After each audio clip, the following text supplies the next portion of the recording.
sekali dia percaya kepada Yesus, dia tidak pernah akan kembali percaya kepada yang lain. Satu ustadz yang sempat memaksa saya waktu itu untuk mengucapkan 2 kalimat syahadat gitu kan. Jadi gereja nggak? Gereja. Di situ experience saya kecil. Wah, saya harus melihat gimana ibadah gereja. Anjir, asik banget ibadahnya guys. Asik ibadah. saat itu saya dikurung, dompet saya diambil. Nah, kenapa sih kamu terlalu kekeh masuk Kristen? Pengen dong mama tahu. Coba buka Bible. Situlah kita mulai menggoyahkan imannya. Satu datang kesaksian murtadin yang dibenci. Keluarga Islamnya 2. Dalil tipu daya iblis tentang kejadian. Murtadin ini. Catat 3. Cara menyikapi setiap keluarga yang terlanjur murtad. 4. Kisah story Ustadz Daman yang hampir masuk Kristen. Oke, assalamualaikum warahmatullahi ta'ala wabarakatuh. Teman-teman sekalian, kita kembali lagi di Almantik Reaction. Nah, hari ini kita akan mereaksi kesaksian daripada murtadin biasanya ya. Murtadin dari Islam ke Kristen. Biasanya jalur-jalur halu ya.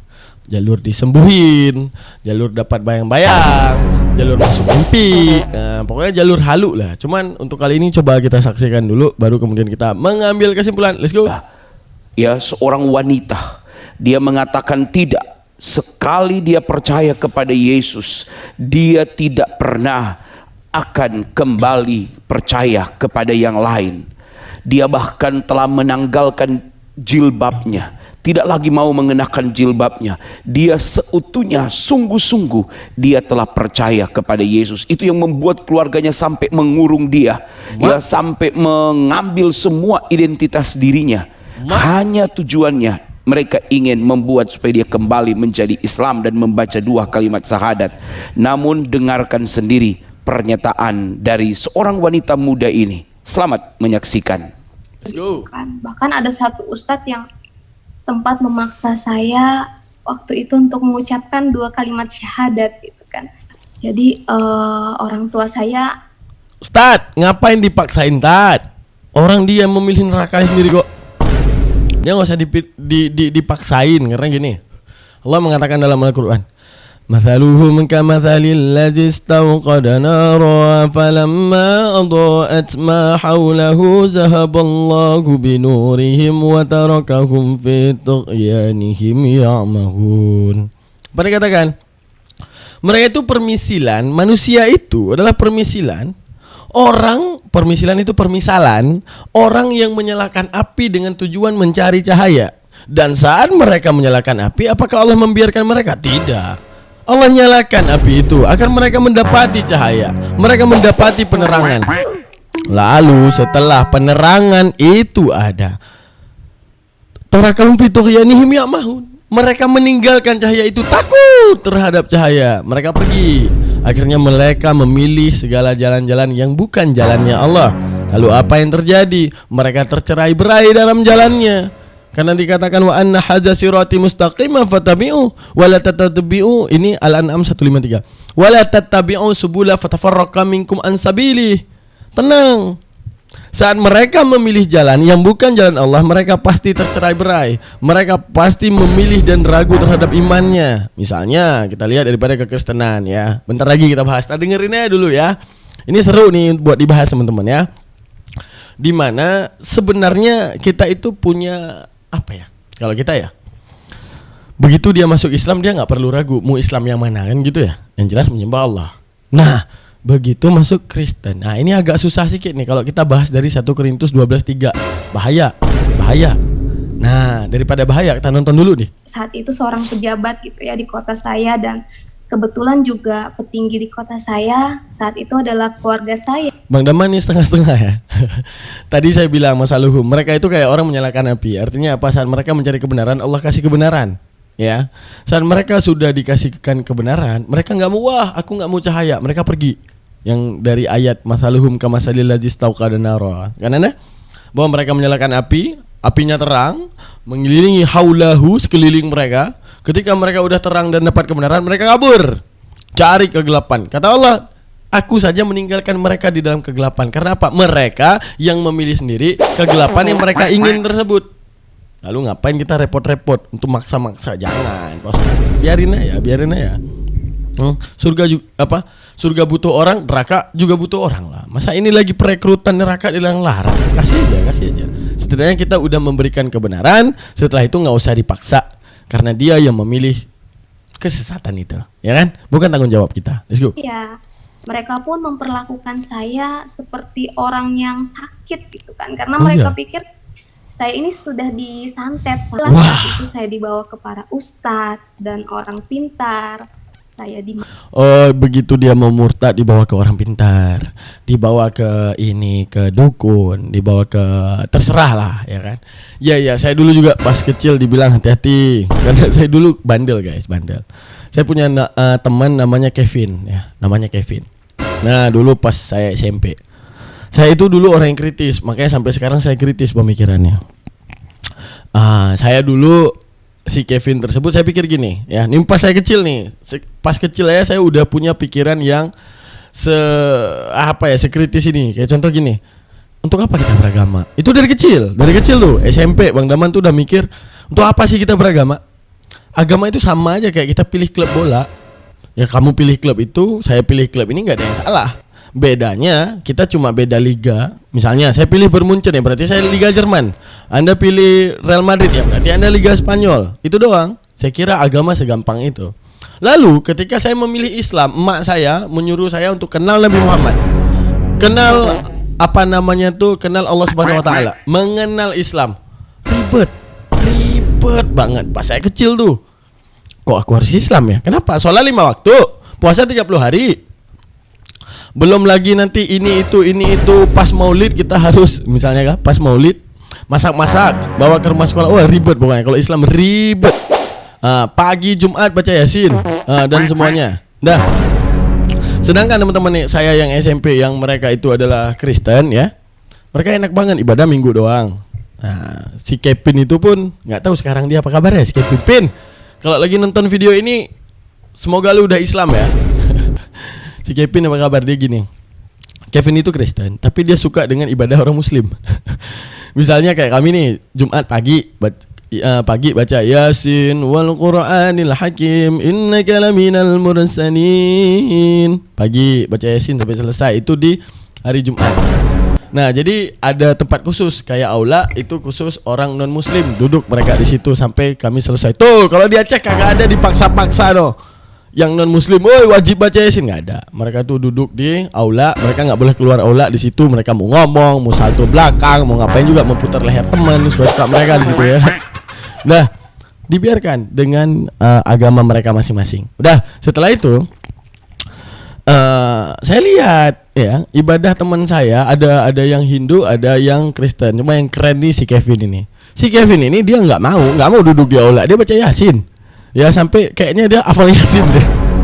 Dia tiap hari loh, walaupun dia gak masuk Islam. Man, gimana cara bacanya? Akhirnya saya hadiahkan, saya ngumpulin uang jajan loh itu. Hadiahkan Yasin yang ada Latinnya. Itu ada, kalian kalau masih ingat Yasin yang covernya itu warna ungu. Itu legend banget. Yasin yang covernya warna ungu itu. Yang kayak gini, coba. Saya lihat dulu ya, masih ada. Nah, ada yang bernostalgia nggak? Ini surah Yasin Legend. Nah, ini yang saya hadiahkan nih. Ada yang ingat yang ini nggak? Ini teman-teman. Wah, kangen ya. Ini Yasin paling legend loh kalau di Aceh. Ada gambar ininya Masjid Raya Baitur Rahman Aceh. Kalian kalau di daerah Jawa yang kayak gimana sih yang legendnya? Ada nggak di sini yang legend bagi kalian? Ini surah Yasin yang setiap orang kalau bawa surah Yasin biasanya pakai surah Yasin yang kayak gimana misalnya gitu. Yang legend ada nggak teman-teman? Nah, kalau di Aceh ini yang paling legend nih, yang ungu ini. Ini legend banget. Ada ininya lagi. Ada. Nah, ini legend juga nih. Ini legend nih. Yang hijau nih legend. Mana lagi yang legend di kalian? Yang kayak gimana? Coba nanti tulis di kolom komentar. Ini legend juga guys. Ini barang langka ini. Legend ini. Ya, banyak orang yang punya ya. Oke, tunjukkan Yasin legend di masa kalian ya. Belum lagi nanti biasanya kalau ada tahlilan ya kan. Itu ada yang kalau orang-orang kaya nyetak sendiri tuh Yasin versi mereka yang ada foto emak mereka ya kan. Nah, tapi paling legend kalau di Aceh pakai yang ungu ini. Oke, kita lanjut lagi lah ya teman-teman ya. kita membahas nostalgia. Nah, apa yang terjadi kepada Bang Daman?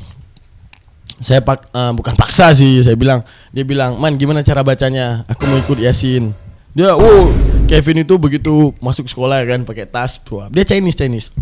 Assalamualaikum, waalaikumsalam, ya kan? Nah, biasanya kalau pagi itu berdoa sesuai keyakinan masing-masing. Nah, yang Islam baca Al-Fatihah, Bismillahirrahmanirrahim, Alhamdulillahi Rabbil Alamin, Ar-Rahmanirrahim. Kan gitu ya, irama anak-anak, ya kan?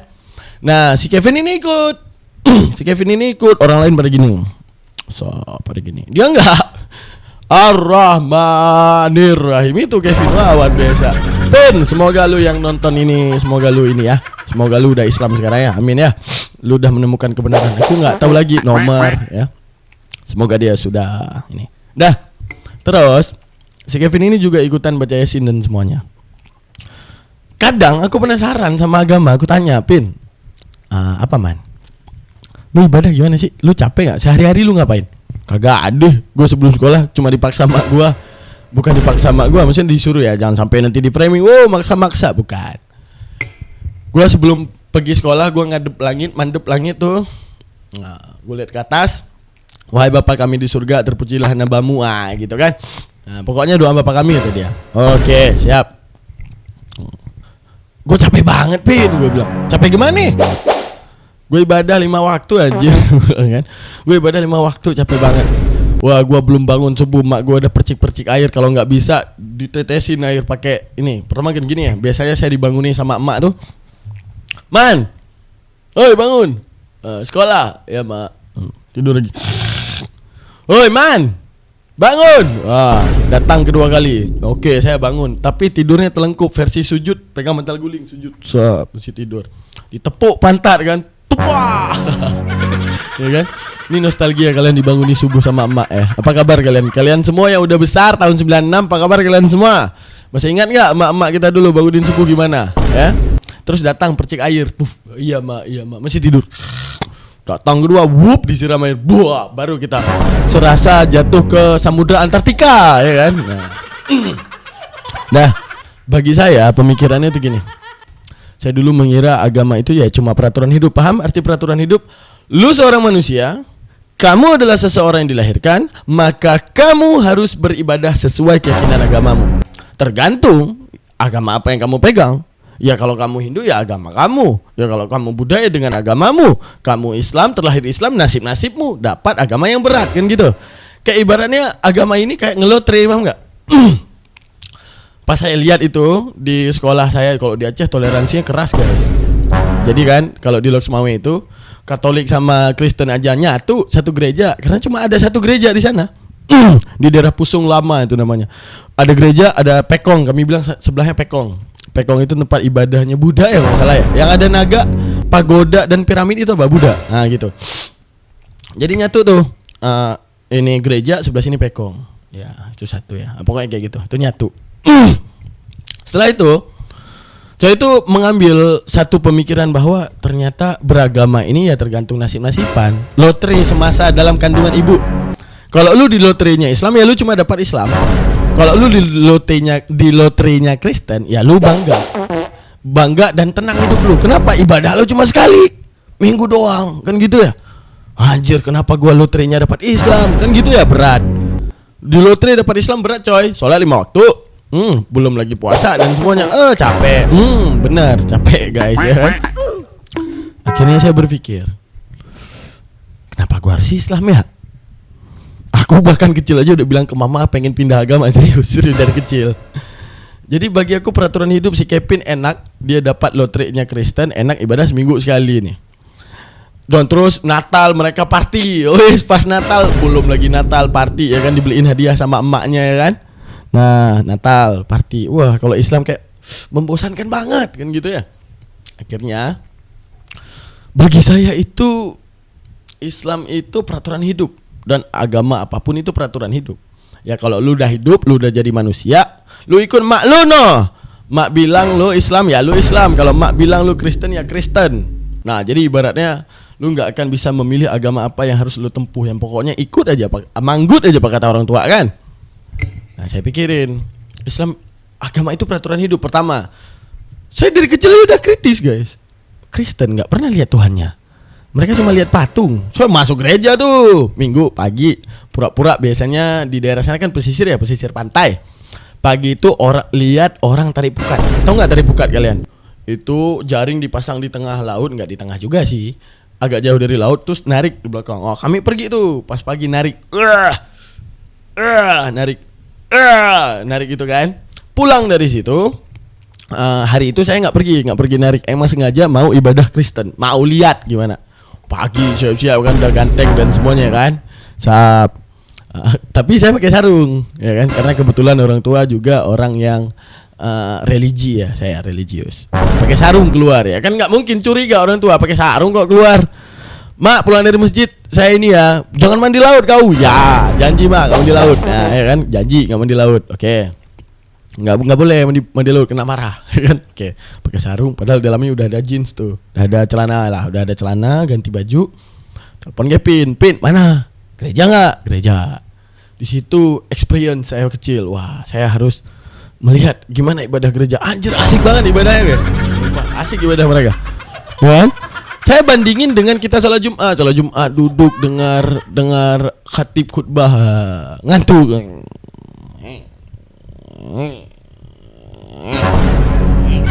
Ngantuk ya guys, ya kan? Ibadah mereka anjir, asoy ngeboy, pargoy, yuhu, ya enak banget coy, serius. Ya kan? Nah, terus khutbah gerejanya juga nggak membosankan, ada lucu-lucunya ya kan? Paling seru tuh dalam nama Yesus terpukul tidak, gitu kan? Wah enak nih, ya kan? Nah terus saya teliti tuh peraturan hidup ini. Mereka juga saya kira masuk gereja ngelihat Tuhan, ternyata nggak ada. Paling ngelihat di jendelanya itu ada Bunda Maria gendong anak, ya gitu kan. Oh peraturan hidup ini. Kenapa gue harus ngambil peraturan ini? Oh pulang dong. Selang berapa lama ya? Hampir kena tampar. Belum, bapak saya kan tentara ya. Untung saya nggak curhat ke bapak. Curhat ke bapak mungkin gigi depan udah nggak ada lagi. Bapak, jangan heran kalau sekarang KDRT, hak anak, hak ini, hak itu. Wow, orang tua dulu didikannya keras coy. Keras ya.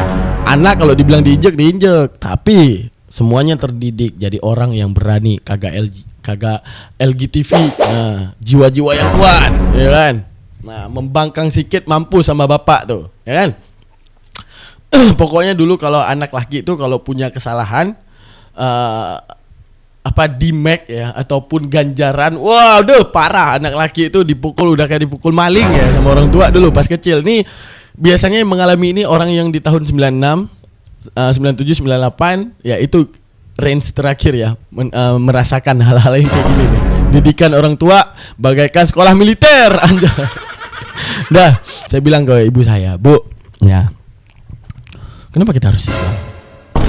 Kita ibadahnya, Bu, sehari 5 kali. Tuh yang lain sama kayak Islam, Tuhannya nggak kelihatan, semuanya nggak kelihatan. Tuh Tuhan Kristen juga sama, nggak kelihatan mereka, Bu. Tuhan mereka juga yang lain juga nggak kelihatan. Saya kira, Tuhan itu tebak-tebakan dari orang aja bahwa ada Tuhan. Menurut gua Tuhan tuh kayak gini, bikin, maksudin. Ibadah terhadap Tuhan gini, bikin, maksudin, jalanin gitu kan. Karena setiap agama manapun, mau Hindu, mau Buddha, paling mereka lihat patung doang, mereka lihat Tuhannya, ya kan? Jadi saya menyamakan tuh Islam sama semua agama sama aja, cuma menerka Tuhan. Seakan-akan Tuhan itu ada, ya kan? Wah, emak saya dong, namanya emak. Nah, Tuhan itu ada. Tuhan itu ada, cuma nggak bisa dilihat karena saking indahnya Tuhan. Karena emak saya juga orang pesantren dulunya ya, orang pesantren. Jadi penjelasannya itu bentuk-bentuk tauhid gitu kan. Nah, paling ya biasanya klasiknya itu gini. Sama seperti pikiranmu, nah dia ada namun nggak terlihat. Paling itu klasik-klasiknya. Tapi di masa kecil, iya juga ya. Pikiran gua ada, mikir, tapi nggak ada. Pas dibelah otak isinya. Ya deh, Tuhan ada. Tapi kok beda-beda kan gitu ya. Akhirnya siapa namanya? Pendeta Jerry ya, pendeta apa namanya? Saya lupa. Nah itu begitu pulang dari sama Kevin tuh dari gereja, saya duduk sama pendeta tuh. Bener gak Pak Pendeta? Agama itu peraturan hidup. Maksudnya saya Islam, ya peraturan hidup saya Islam. Kamu Islam, shock dong pendeta. Saya masuk gereja dia shock saya Islam. Oke, kamu Islam. Kevin kan nemenin tuh. Iya pak, bentar lagi diambil Tuhan Yesus dia. Udah nggak taunya pas gede kayak gini, wah memerangi iman Yesus, iman Yesusi diperangi ya kan guys. Udah saya duduk nih, saya teliti peraturan hidup. Wah makin tertarik dong buat Kristen, masih kecil ya udah tertarik banget buat Kristen. Tapi penjelasan tentang Tuhan makin kagak logik. Kalau emak saya masih logik. Tuhan itu saking indahnya untuk membedakan misalnya, nah ingus, jijik nggak lihat ingus? Jijik. Nah kalau Tuhan terlihat sama seperti terlihat ingus, mau nggak kalian nuhanin? Misalnya Tuhan itu sehina ingus kita, bisa dilihat, bisa diraba, ada bentuk, ada batasan, ada ini semua. Tuhan terlihat juga, namun beda dengan terlihat ingus. Nah itulah hebatnya emak saya karena orang yang menuntut ilmu tauhid. Karena emak saya juga dulu adalah orang yang dari pesantren, ya kan? Ujung-ujungnya logik penjelasan pendeta aneh-aneh lagi. Nah, saya dengar ya, pas kecil udah kritis. Misalnya Tuhan harus gini, Dia kasih sayang, datang bertemu dengan umatnya, gini gitu ya kan? Sama bapak pernah ketemu nggak? Itu dari kecil ya. Sama bapak pernah ketemu nggak Tuhan? Pernah kata ya, nggak tahu entah ngibul entah enggak, I don't know ya kan. Karena Filipi 1:18, Kristus diberitakan secara dusta dan secara jujur pun aku tetap bersuka cita kata Paulus, ya kan. Tapi saat itu saya belum tahu Filipi 1:18, oke. Pernah, kapan? Saya mau ketemu dong sama Yesus. Saya ya Pak ya, saya jadwalin deh kapan saya ketemu sama Yesus, saya mau tahu Tuhan tuh gimana. Pusing dong, panik dong pendetanya, panik dong. Seorang anak kecil pengen ketemu Yesus ya kan. Nanti dia bakal datang dan menjamahmu, anjay babar ya kan. Gua tunggu tuh 1 minggu, kagak ada gua kena jamah. Ini Tuhan mana nih? Katanya janjian mau ketemu gua, kagak jadi ya, enggak ketemu. Oke. Jadi ujung-ujungnya saya bisa kita bilang apa ya? Ateis dari kecil. Dari kecil saya ateis. Jadi ibaratnya saya nggak terlalu percaya Allah, saya nggak terlalu percaya Tuhan itu nggak percaya karena nggak pernah kelihatan, nggak pernah ketemu dong. Kata mak, begitu tamat SMP masuk pesantren, makin gua ragu sama Islam, mak gua makin maksa pesantren nih. Kelas 4 saya di pesantren, saya masih belum terlalu yakin Tuhan. Kelas 5 baru saya yakin ketika saya pelajari kitab tauhid Imam Sanusi. Nah, apa yang banyak pendapat Imam Sanusi apa namanya? Kitab Ummul Barahin. Nah, di dalam kitab tersebut akhirnya saya pelajari ya. Begitu saya pelajari, ternyata Tuhan selogika ini dan selogik ini. Saya dapat kelogikaan. Nah, itulah yang membuat saya teguh ya. Oh, ternyata Islam ajaran Tuhan. Karena apa? Saya tahu kenapa saya tidak jadi kucing, harus jadi manusia. Kenapa saya tidak jadi anjing, saya harus jadi manusia. Kenapa saya tidak jadi tokek, saya harus jadi manusia. Kenapa saya tidak jadi komodo, saya harus jadi manusia. Kenapa? Karena spesialnya saya punya akal. Maka kebenaran itu bukan daripada sesuatu yang dikatakan ini benar ya, bukan. Tapi kebenaran itu saat akal bilang iya itu benar. Ketika akal bilang iya itu benar. Bukan ketika ya ini harus benar, bukan. Tapi ketika akal berpikir top, iya itu benar. Itulah kebenaran. Maka spesialnya saya jadi manusia karena akal tersebut. Oke. Jadi segala experience saya pas kecil, saya datang kadang ketemu sama pendeta juga kami panggil masalahnya. Orang di Hindu itu yang imam besar mereka pendeta juga sih di sana dipanggilnya. Oke, saya dengerin penjelasan Tuhan. Jadi ibaratnya gini, otak saya tuh berpikir bahwa Tuhan harus gini, harus gitu, harus gini, harus gitu. Jadi ibaratnya kalian tahu dari mana Tuhan harus kayak gitu? Paham maksud saya? Mereka itu mengklasifikasikan, misalnya kayak saya dengan Anda. Anda misalnya namanya Sumiati. Saya bilang, Sumiati itu orangnya dia harus seperti ini, orangnya dia harus seperti itu. Nah, karena dia seperti itu, maka dia seperti ini. Saya mendeskripsikan si Sumiati, yang saya adalah Daman, bukan si Sumiati. Paham? Berarti secara tidak langsung saya ini mengkekehkan Sumiati harus seperti itu, yang saya bukan si Sumiati itu. Lalu saya tahu dari mana kalau bukan saya tebak doang. Saya ujung-ujungnya nggak logik ini. Nah, eksperiensi kelas 5 saya meneguhkan ini Islam ajaran yang benar. Kenapa? Apa yang dijabarkan oleh Al-Quran logika, tentang Tuhan logika, ini semua masuk logika. Oh gitu, udah selesai. Nah, itu cerita singkat Bang Daman ya, bahwa Tuhan adalah peraturan hidup. Ternyata ujung-ujungnya berubah bahwa Tuhan memang menentukan untuk hidup. Buktinya kita diberikan mati. Itu paling tersadar saya. Jadi ibaratnya apa yang kita cari di dunia ini gak penting. Kenapa? Ada mati. Setiap orang yang mendapati kematian selalu mati dalam keadaan putus harapan. Bagaimana maksudnya? Dan itu ada dalam Al-Quran. Demi masa wal as innal insana lafil khus illa alladzina amanu wa amilus solihati falahum solihati wa tawassaw bil haq wa tawassaw bis sabr. Kok falahum ajru ghairu mamnun. Itu maksudnya watin ya. Wah, pernah dulu di pesantren jadi imam. Inna atena wal as innal insana lafi wal as innal insana fi khus illal ladzina amanu wa amilus solihati falahum ajru, gitu loh. Pokoknya masuknya ke watin ya. Pokoknya kayak gitulah. Nah, ujung-ujungnya panik dong jadi imam, ganti ayat. Dah. Demi masa sesungguhnya manusia kerugian. Nah, ingat 5 perkara sebelum 5 perkara gitu. Lapang sebelum sempit. Nah, artinya itu menunjukkan ayat tentang yang berbunyi kesempatan, tentang kesempatannya manusia ya teman-teman ya. Nah, lapang sebelum sempit, kaya sebelum miskin. Itu menunjukkan bahwa selagi ada kesempatan pergunakan. Karena setiap orang wal ars mati dalam keadaan putus asa. Fil khurs, mereka mati dalam keadaan merugi. Nah, itu hati-hati. Karena gini, tinjaulah dunia. Mau sekaya apapun kalian abaikan Allah mencari kekayaan, Allah putuskan dengan kematian, kalian mati dengan meninggalkan harapan. Apa harapan? Anda udah targetnya bangun apartemen 12. Di apartemen ketiga Anda mati. Anda belum menyelesaikan 12 itu. Mati dalam keadaan putus harapan. Masya Allah. Itulah mujizat Al-Quran. Luar biasa. Segalanya berlaku. Dah. Jadi selagi lapang carilah Allah, saat sempit Anda sudah tenang karena Anda menemukan Tuhan yang benar. Kan gitu ya. Nah, setelah kemudian ini kita udah panjang banget cerita, mending kita nonton kesesatan ini orang dulu ya. Pokoknya kayak gitu ya teman-teman, tetap istiqamah dalam Islam ya. Karena Islam itu menjelaskan segala sesuatu dari Allah kepada kita yang Allah paling tahu kita semua. Alhamdulillah. Tepuk tangan. Mandikan dengan air kembang gitulah ya. Dan harus minum air yang sudah dibacakan ayat sebelumnya. Tapi ya hati saya tetap ada Tuhan Yesus gitu kan. Iya. Turun dari mobil itu mereka Setan langsung tuh menyiramkan air dalam botol gitu pada saya.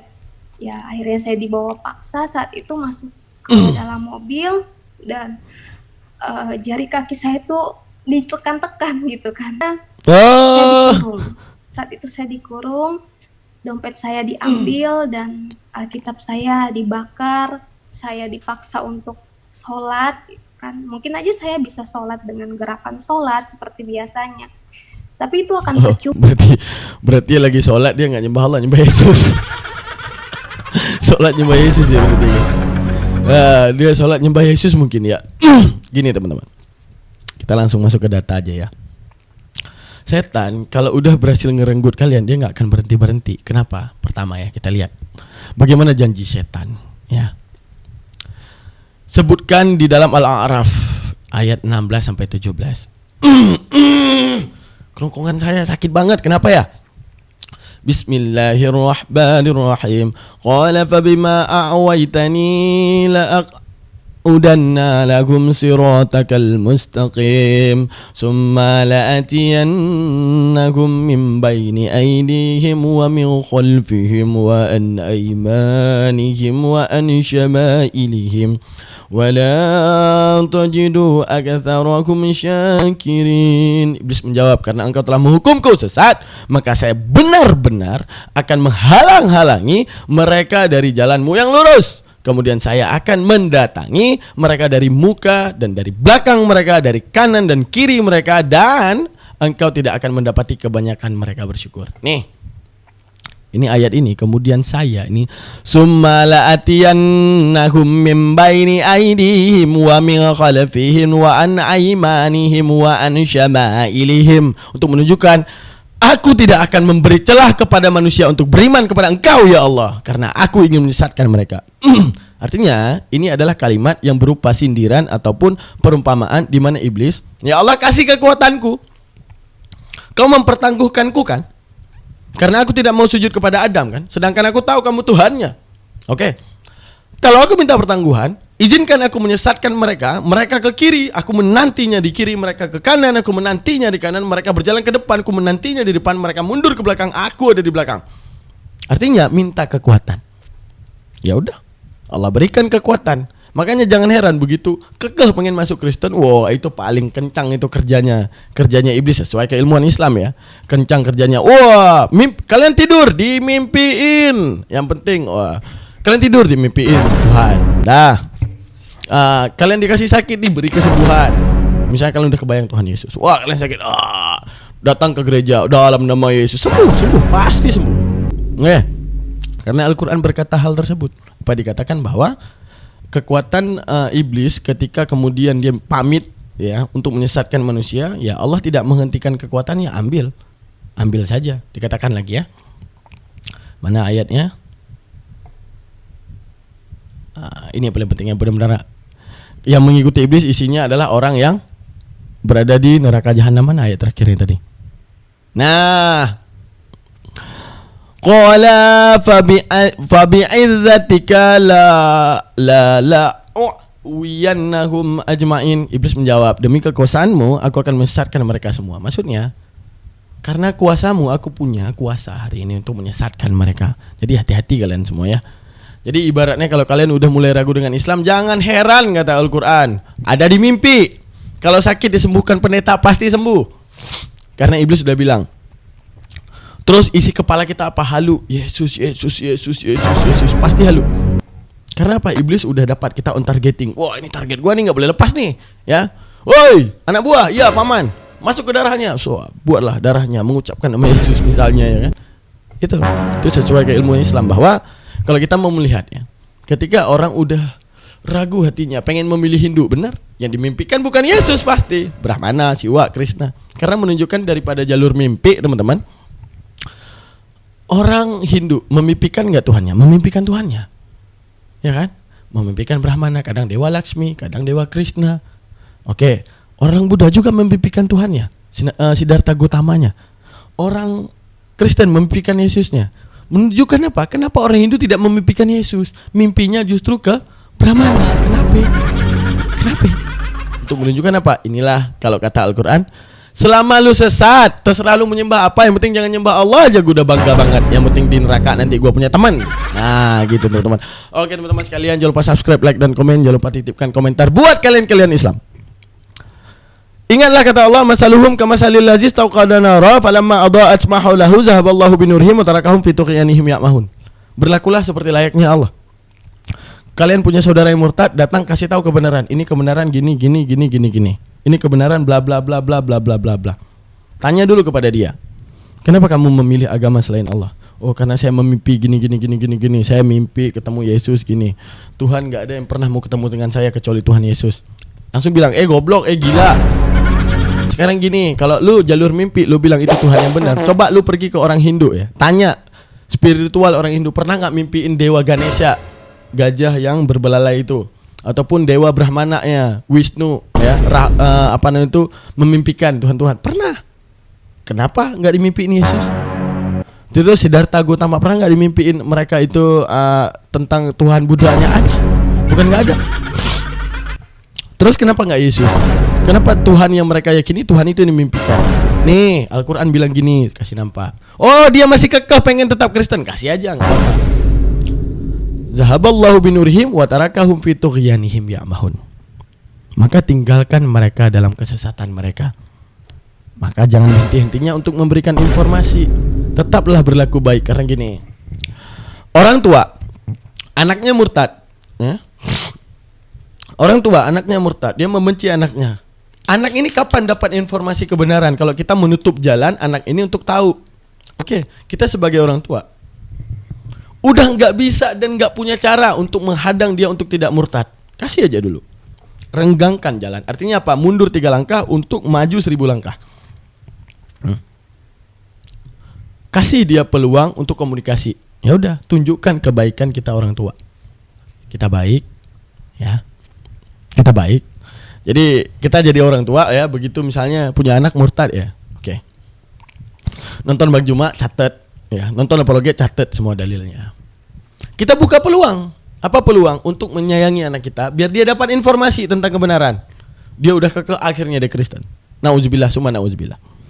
Kita, wah aku benci kau, pergi kau, jangan deket-deket aku lagi. Kapan dia mau dapat kebenaran? Kapan dia mau dapat kebenaran? Kapan? Caranya izinkan.